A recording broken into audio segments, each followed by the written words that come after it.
Certains font de la radio pour meubler le silence. Eux, ils viennent le briser. Karima Brick et Rémi Villemure.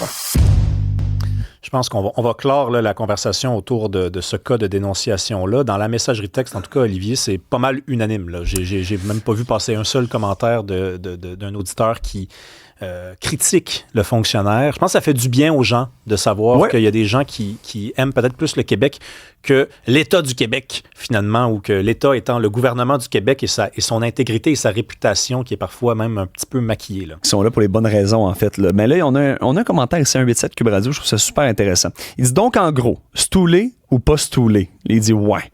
Vous n'auriez pas ce problème-là avec moi. Pas que je stoule, mais disons que je ne mens pas. La vérité, je vais te la donner, mes torts sur la table, mais tu vas passer au tordeur aussi. Maintenant, ce qui outre un n'outre pas nécessairement l'autre, mais quand c'est unanime, généralisé, est-ce stouler ou faire son devoir en tant qu'humain? Parce qu'à un moment donné, nous sommes une grosse gang ou nous ne le sommes pas. Beaucoup de questions ici, de questionnement. Je trouve ça super intéressant. Il remet en question un peu l'aspect, en fait, la bonne chose à faire dans tout ça. C'est super intéressant. Puis pour terminer ici, là, pauvre fonctionnaire congédié pour être lanceur d'alerte. Sa carrière est finie. Il sera broyé par la machine de la fonction publique et son syndicat. J'ai été professionnel 32 ans au gouvernement du Québec.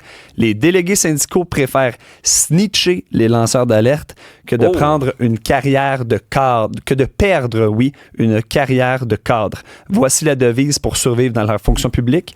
When the machine breaks down, we break down. Donc, la machine brise, nous brisons. It's in English. It's in English. Hey, je veux qu'on prenne 2-3 minutes pour parler d'un truc qui m'a fait capoter.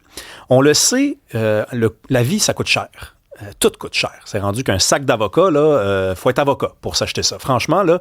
Et là, ben, si tout coûte cher, ça à peu près toutes les industries qui sont affectées par ça, et notamment l'industrie du mariage, parce que oui, le mariage est une industrie. Il y a des organisateurs de mariage, des planificateurs de mariage et des planificatrices de mariage qui disent on compose de plus en plus avec des couples qui n'ont pas 50 000 $ à mettre. Ah ben oui, 50 000 $ à mettre dans un mariage. De toute façon, j'ai jamais compris qui avait 50 000 $ à mettre dans un mariage. Et là, donc, on organise des mariages à la bonne franquette. Jessica, qui a travaillé avec nous, qui travaille avec nous, mais qui s'est mariée récemment. Toi, là, ton mariage, il y a 1 an et demi à peu près? Oui, ça va faire 2 ans cet été. Ça a coûté combien? 30 000. Ah là là, 30 000. Est-ce que tu as des regrets? Pas monétaire. Non, mais évidemment, mais monétaire, mettons. Non, pas monétaire. Non, j'ai pas de regrets monétaires. Attends, excuse-moi, ça veut dire que tes regrets sont quoi, là? Ben, j'ai peut-être pas invité toutes les bonnes personnes. J'ai peut-être trop invité de gens. J'ai peut-être pas assez profité des gens qui étaient plus importants. Mais est-ce que tu t'es demandé à un moment donné, est-ce que je devrais pas mettre moins d'argent puis l'utiliser, cet argent-là que j'aurais mis dans le mariage pour autre chose? Ou tu t'es vraiment resté accroché à l'idée de faire un mariage comme dans un film avec Adam Sandler? Ben, tu sais, Rémi, moi, je suis encore locataire. Fait que je pense que ta réponse est là. J'aurais peut-être préféré devenir propriétaire avant de devenir une femme mariée, mais on a fait des choix autres. Ah, mais c'est intéressant, ça, parce que je me serais attendu, toi qui es jeune quand même, à ce que tu me dis, ça a coûté 500 $, puis on a fait venir du Saint-Hubert. Non, on est allé en ligne. Mais j'ai entendu quand même parler de ce mariage-là. Je pense que ça avait l'air le fun. Olivier, toi, mettons, là. Si je suis marié? Non, t'es pas marié. Je sais que t'es pas marié, mais si tu te mariais, mettons, là. T'es jeune, fait que je te pose la question. C'est toi qui...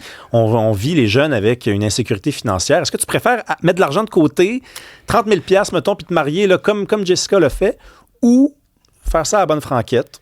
Mais là, Rémi, c'est facile à dire une fois que je suis seul, de dire « Ah non, je ferais jamais ça ». Une fois en couple, je pense qu'il y a des choses que des fois tu peux ne pas décider ou du moins être un petit peu plus influencé par rapport à ta ou ton partenaire.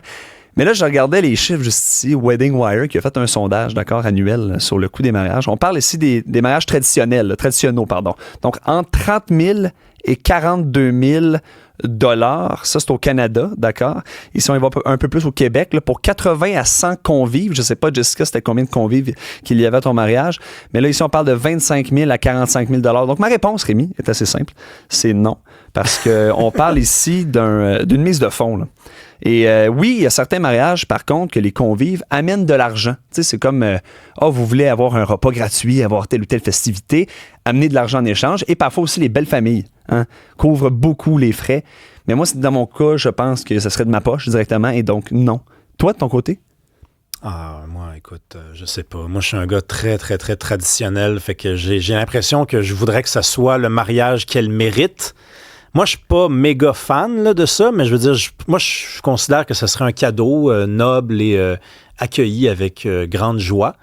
Donc, j'essaierai de mettre ce qu'il faut, mais 50 000 $, j'en reviens pas, 50 000 $, c'est tellement beaucoup d'argent. Emma, là, toi, mettons, t'es une fille. Honnêtement, je pense que les filles, c'est elles qui doivent répondre à la question d'abord. Là, Moi, je suis contre ça. Je préfère mettre cet argent-là dans ma lune de miel. Me payer un voyage de luxe, tout inclus, à 20 000 $, faire le tour de l'Europe, je sais pas, mais pas mettre 30 000 $ pour accueillir 50 personnes qui s'en foutent un peu de moi, là, finalement. Donc, un mariage au Parc La Fontaine, d'accord, avec des petites tables et des nappes et des petits verres rouges, mais la lune de miel, je sais pas moi, en Espagne, sur la Côte d'Azur, une autre place, en Asie, pourquoi pas. Donc, c'est vrai que c'est intéressant, ça, parce que c'est moins cher. Un voyage, ça peut coûter très cher, mais pas 30 000 $. Mais question technique, de même, quand on calcule le prix d'un mariage, on calcule pas, ça inclut pas la lune de miel? Pas nécessairement. Non. Ben, Jean-François, t'es-tu marié, toi, Jean-François? Non. Pas marié? Pas du tout. Quand est-ce que c'est prévu? Aucunement, jamais.